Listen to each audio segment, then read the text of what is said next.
ملعب الشهيد مصطفى شاكر بولاية البوليدة. تنقل والي ولاية البوليدة والوفد المرافق له هذا الأسبوع لمعاينة مدى تقدم مختلف الأشغال الجارية إنجازها على مستوى المركب الرياضي ومدى تنفيذ التعليمات المزدات خلال الخرجات السابقة.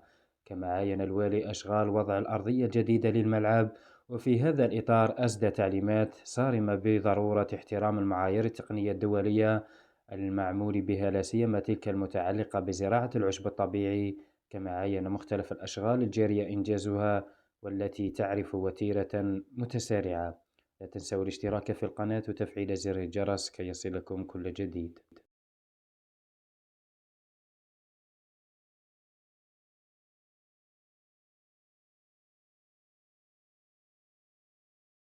إن أعجبك الفيديو لا تنسى الإعجاب والاشتراك في القناة.